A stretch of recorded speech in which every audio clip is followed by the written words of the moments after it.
Alors bonjour à tous, j'espère que vous êtes en pleine forme. Bienvenue dans cette deuxième partie de l'étude de cas de Yannick qu'on a pu découvrir sur la chaîne il y a quelques mois.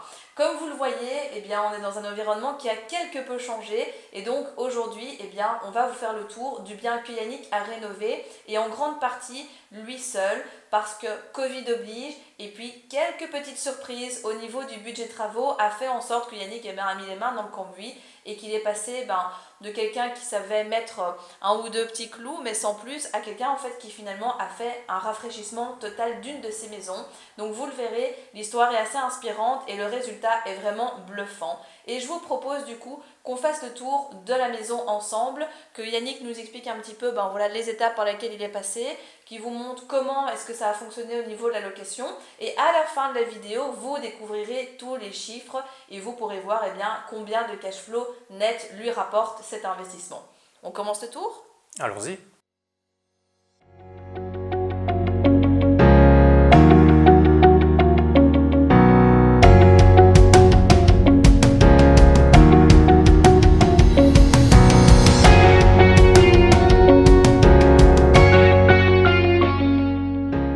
Eh bien voilà, ici on est dans le hall d'entrée. La porte a été changée. Il y a une sonnette qui a été mise parce qu'il n'y en avait pas avant. Vu qu'on a changé la chaudière, on est passé d'une chaudière à fioul à une chaudière à gaz. On a dû faire toute une structure d'arrivée de gaz jusqu'à la chaudière qui se trouve au bout de la maison. Pour ça, on a dû passer dans les faux plafonds. On va passer ici dans la première chambre. Alors avant ici, c'était une énorme pièce qui était ouverte. Donc c'était un salon complet, assez grand. On a mis une cloison pour séparer, donc faire deux pièces. Première chambre ici, et puis on verra par la suite le salon. Et donc ici, la chambre est louée à 435 €. Et alors on a ici, comme tu l'expliquais précédemment, on a effectivement le concept où c'est pas vraiment un bureau, mais effectivement c'est plutôt un petit coin qui peut être aménagé comme la personne souhaite et vraiment plus pour toucher un public de jeunes actifs. On se trouve dans le salon ici, assez sympa, avec du parquet aussi qui a été mis, des faux plafonds qui ont été mis avec de l'isolation. Ici la cheminée qui a été repeinte et puis ça a été meublé un peu de manière à ce que ce soit assez attractif pour les jeunes travailleurs. Tout à fait. Et c'est très confortable. Et c'est vrai qu'ici, on pourrait se dire, tiens, le défaut de cette pièce, c'est qu'il n'y a pas d'entrée de lumière externe, en fait. Et bon, ici, quelque part, dans l'entrée, on l'a un petit peu. Ouais. Après, il y a beaucoup de pièces de vie aussi, donc c'est pas trop choquant non plus, pas spécialement se braquer pour ça. Non. Ça peut faire un effet plutôt intimiste, le soir, etc. Ouais. Et puis, quand on n'a pas envie d'être ici, on va ailleurs. Donc, on va dans son salon personnel, dans sa chambre. Quoi. Exactement, voilà. Tout à fait. Ça, il y en a pour tout le monde. Exactement. Ouais, non, c'est... je voulais aussi avoir un peu de décoration sympathique en termes d'art, parce que je trouve que ça fait vraiment son effet, surtout chez des jeunes en plus. Du coup, voilà, j'ai mis quelques petits tableaux street art. Tout à fait.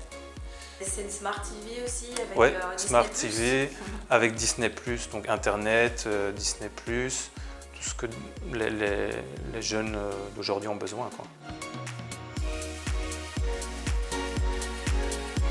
Bah, écoute, je me sens très soulagé, content et ravi que j'ai mes premiers locataires. Parce qu'effectivement, il est loué et il est parti assez rapidement puisque je pense qu'il est assez attractif. Et voilà, j'ai hâte de continuer. Quoi. Alors au niveau de la location, moi je visais des jeunes travailleurs parce que je pense qu'ils sont un peu plus respectueux que les étudiants. Je voulais que les locataires, quand ils viennent visiter, aient réellement un effet coup de cœur. Dans le sens où ils arrivent et qu'ils fassent « Ah waouh, c'est là que je veux vivre ». Donc c'est pour ça que j'ai pas mal investi dans la décoration et dans les couleurs pour que ça soit assez chaud et attractif. Et donc on va le voir par la suite, mais il y a pas mal de tableaux, de couleurs vives, etc. dans les chambres, mais aussi dans les lieux partagés. Maintenant on va rentrer dans la salle à manger. Également il y a du parquet qui a été remis. On a également les murs qui ont été refaits parce qu'avant on avait des vieux lambris en éternite en plus, ce qui est interdit. Vieux papier peint qui tombait parce qu'on avait des infiltrations d'eau dans les murs. Donc là, les murs ont été refaits de zéro. Il y a tout un plafonnage qui a été refait, avec du faux plafond également, de l'isolation, Et puis on a repeint tout ça en blanc. Pareil pour les radiateurs, toute l'électricité qui a été remise aux normes. Je voulais qu'il y ait une grande table pour que ça soit vraiment convivial, que les locataires puissent aussi inviter des amis pour passer des soirées ici. Je voulais vraiment faire de cette pièce quelque chose d'assez convivial pour passer des soirées à plusieurs, quoi. Ça l'est, puis c'est lumineux, tout est ouvert, donc ça donne vraiment une impression d'espace qui est forte. Ouais. Tu as gardé aussi la cheminée, qui a du cachet. Exactement. Aussi, on tombe sur des points comme ça qui donnent du cachet, donc voilà, cassez pas tout directement. Exactement. On peut garder certaines choses, leur redonner une seconde vie et ça peut justement apporter un petit plus supplémentaire. Vu que j'ai dû changer la chaudière, j'en ai profité pour mettre une chaudière intelligente où on peut directement changer la température de toute la maison et également contrôler ça à distance via une application. Donc ça, c'est pratique pour les propriétaires qui ne vivent pas sur place. Je pense qu'on ira de plus en plus vers ce genre d'appareil contrôlé aussi. Et donc pour les propriétaires, c'est vraiment un gain de temps, un gain d'argent, un gain d'énergie qui est considérable. Ça a été une partie de non-plaisir, on va dire, parce qu'effectivement j'ai eu quelques surprises qui ont fait que mon budget de base a explosé et à cause de ça j'ai dû moi-même faire partie des travaux. Alors il faut savoir que je ne suis pas manuel de base, donc j'ai tout appris sur YouTube. Ça m'a pris 9 mois finalement pour avoir ce résultat là. Comme surprise, j'ai eu la chaudière que j'ai dû changer parce que les câbles de l'ancienne chaudière à l'intérieur ont été rongés par des rats, ce qui fait que voilà, on a dû jeter l'ancienne chaudière. Ça fait un bon budget et également une partie de la toiture qui faisait infiltrer l'eau via les corniches, donc il a fallu changer ça également. Donc c'est à cause de ça que j'ai dû moi-même me mettre au travail pendant 9 mois. Alors les conseils que je pourrais donner, c'est d'y réfléchir à 2 fois. On épargne de l'argent, mais il y a un coût au niveau physique et psychologique qui est non négligeable. On a envie d'abandonner parfois, et même souvent, mais bon, il faut serrer les dents et au moins aller jusqu'à la fin du projet.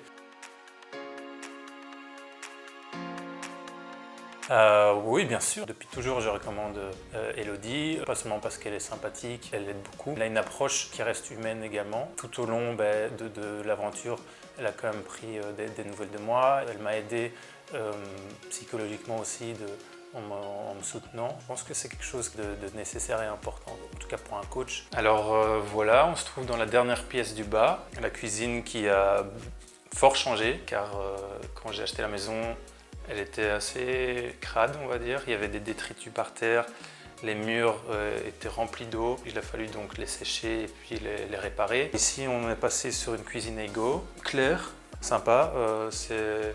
Ça donne une cuisine assez lumineuse. La cuisine est full équipée. Ouais, la cuisine est full équipée. On a un lave-vaisselle, on a un frigo là-bas, le four, et il y a le lave-linge qui est au fond. Beaucoup de rangements. Alors ici... Et puis tu as choisi une cuisine qui est intemporelle aussi, donc c'est des couleurs qui vont rester après des années de location. Donc ça, c'est vraiment l'idéal. Combien encore tu avais payé pour la cuisine ? Alors la cuisine complète est revenue à 5 000 €.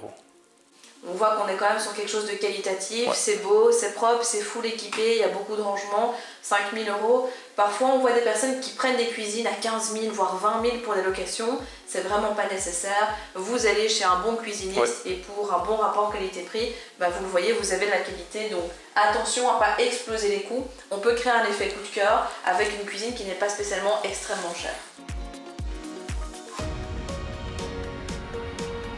Au niveau des loyers des chambres, on est à du 435 € plus 85 € de charge. Les 2 chambres à l'étage, elles sont un peu plus chères car elles sont un petit peu plus grandes également. Elles sont à 445 € de loyer et 85 € de charge. En plus de ces 3 chambres, il y a dans cette maison un garage qui est également loué séparément à 65 €. Alors le revenu cadastral de la maison s'élève à 1 100 €.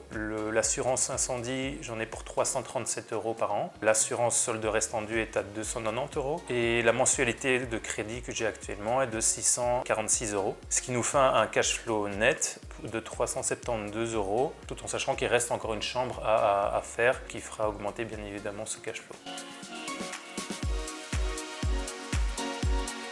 Honnêtement non, parce que déjà le bien ici je ne l'aurais pas trouvé. Et puis, j'aurais pas pu dépasser mes peurs et mes craintes tout seul sans aucun conseil, parce qu'il faut se le dire, c'est une belle expérience, mais il y a beaucoup d'obstacles. Sans aide, c'est très difficile. Nous voici dans la salle de bain. Tout a été refait de zéro parce qu'on avait un boileur qui était là avec une baignoire, une vieille baignoire. Ici maintenant on a une douche ouverte un peu à l'italienne et avec un meuble de rangement à la place du boileur. Et puis voilà, j'ai décoré aussi avec des couleurs assez claires pour que ça soit également très chaud. Et aussi au niveau de la luminosité, ça joue beaucoup. Et puis dans les petites pièces, c'est important aussi de mettre des couleurs blanches parce que ça agrandit l'espace et donc ça se fait une perception différente. Pareil quand on met des miroirs, alors faut pas non plus mettre des miroirs partout, mais mettre du blanc et un miroir, on a tout de suite une impression de plus grand. Et ce qui est important aussi de préciser, c'est que le boiler qui était là, en fait il a été remonté. Non seulement parce que ça fait un gain de place ici, mais en plus parce que le projet c'est de après aménager le grenier et de faire vraiment une grande chambre avec salle de bain privative, etc. Donc il a déjà anticipé les prochains travaux et c'est important aussi pour vous qui nous regardez. Si vous souhaitez faire des rénovations en 2 temps, ce qui est possible si à un moment vous manquez de budget ou tout simplement parce que vous avez envie de faire un autre projet avant d'optimiser l'autre, pensez déjà à la suite, tout ce qui est arrivé, évacuation d'eau, etc.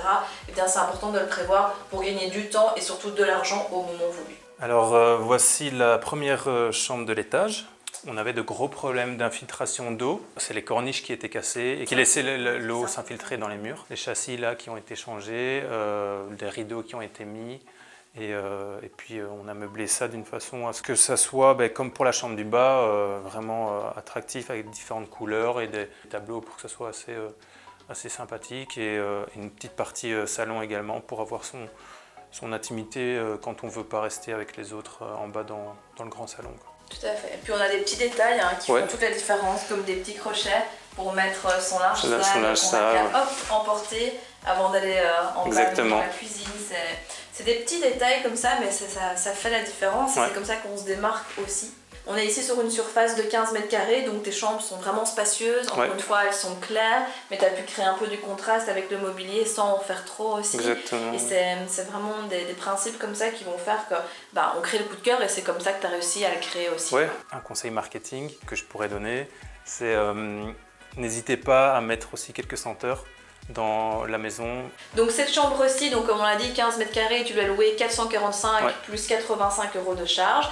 Tes locataires arrivent d'ici à la fin du mois. Est-ce que du coup tu peux un petit peu expliquer aux auditeurs qu'est-ce que tu as prévu de faire pour marquer le coup à leur arrivée? Ce que j'ai prévu de faire, c'est un peu comme ce qu'on voit dans les locations courte durée. C'est des petites intentions qui font que les locataires vont se sentir bien chez elles quand elles vont arriver, etc. C'est tout simplement, j'ai prévu de mettre des petits chocolats dans les chambres, de mettre également un welcome pack, donc un petit panier de bienvenue dans la salle à manger quand elles arriveront, avec des petites boissons, des chips, ce genre de choses, pour que justement elles se sentent, quand elles arrivent le premier jour, qu'elles se sentent bien et qu'elles aient envie de rester et de respecter aussi la maison dans laquelle elles vivent. Tout à fait. Et ça, c'est hyper important ce que tu viens d'expliquer maintenant parce que c'est une petite attention, ça coûte pas grand chose et pourtant ça peut vraiment faire en sorte d'avoir une meilleure entente, une meilleure relation en fait avec vos locataires sur la durée ou même quand elles partiront, de recommander ta location parce que du coup elles étaient bien accueillies, tu étais disponible, tu as fait des petits gestes, des petites attentions. Donc c'est vraiment important. Pensez-y encore, tous des petits points comme ça, c'est vraiment ça qui fait vraiment la différence. Et alors nous voici dans la dernière chambre de la maison. Ici aussi, le faux plafond a été refait, il y a du parquet, les murs sont en blanc, etc. On a également des éléments de décoration qui jouent vraiment l'effet waouh. Et alors, on a les châssis qui ont été changés comme dans les autres chambres et les autres pièces. Et puis, on a également ce petit salon qui permettra à la locataire de s'installer là, de lire son petit livre avant d'aller au lit ou de lire 2-3 magazines.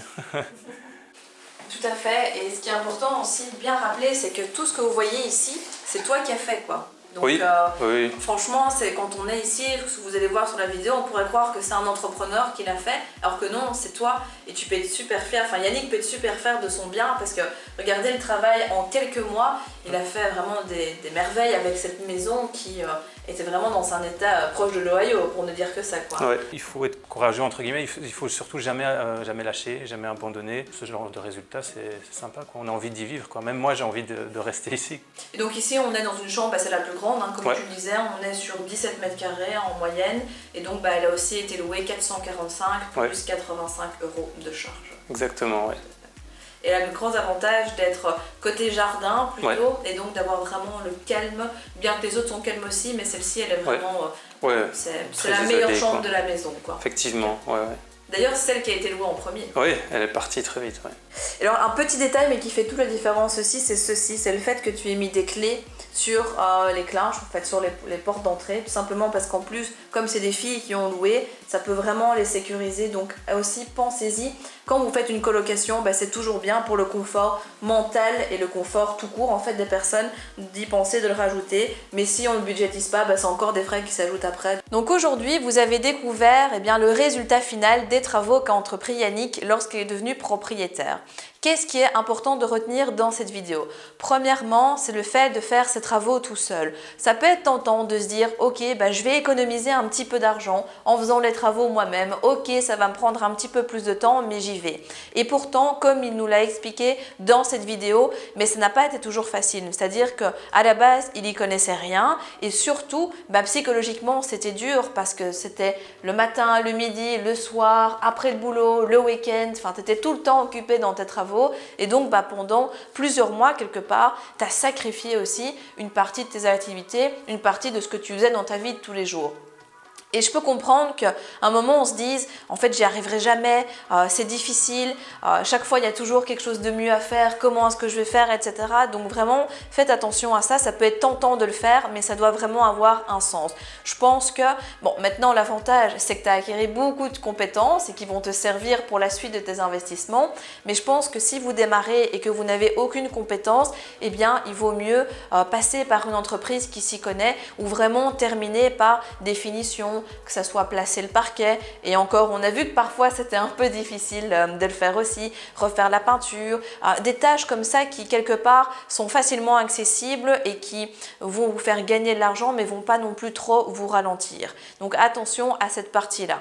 Ensuite, deuxième point, c'est vraiment le fait que Yannick tout au long de la vidéo vous a expliqué également qui crée l'effet coup de cœur. Vous pouvez décider de mettre des tableaux comme ceci, de mettre des plantes, de jouer sur les couleurs sans en faire trop, mais rester sur quelque chose qui peut créer le coup de cœur, mais qui non plus ne fait pas too much. Et c'est ça qui fait la différence, c'est ça qu'on attire des bons locataires, c'est ça qui fait qu'on loue plus cher, plus vite et tout ce qui s'ensuit. Et surtout, retenez l'idée du welcome pack, parce que ici, on parle vraiment de quelque chose de court terme. On crée l'effet coup de cœur directement, on loue et hop, c'est terminé. Mais le welcome pack et la manière dont je sais que Yannick va gérer les choses avec ses locataires vont faire que les gens seront contents, les gens vont parler de lui quand à un moment ils vont switcher parce que leurs projets de vie évolueront.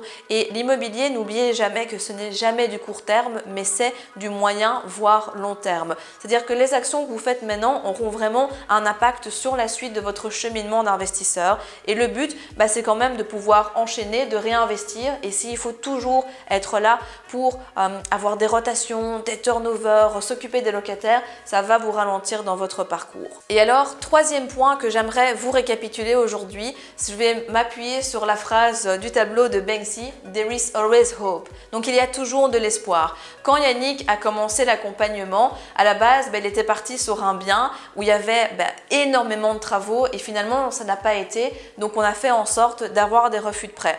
Sauf qu'au début, quand on commence, ça peut être frustrant de se dire « Allez, j'avais enfin quelque chose, j'avance dessus, je me projette sur le bien, boum, maintenant je refais un petit pas en arrière ».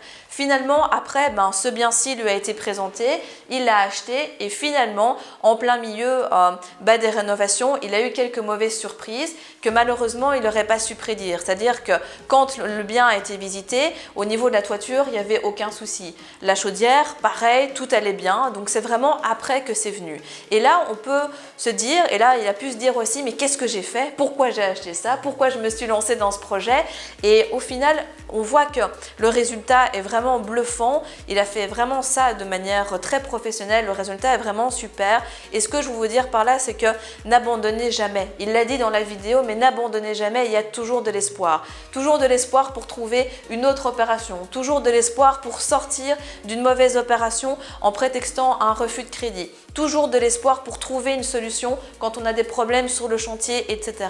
Donc vraiment, grâce à sa résilience, grâce à sa persévérance et à son positivisme, il a su s'en sortir et maintenant son bien est loué et il va pouvoir se positionner sur des prochaines opérations. Et enfin, dernier point, c'est que dans la première partie de la vidéo, on a vu qu'il y avait un grenier qui était aménageable. On n'a pas été le visiter cette fois-ci parce qu'en fait, pas grand-chose n'a changé.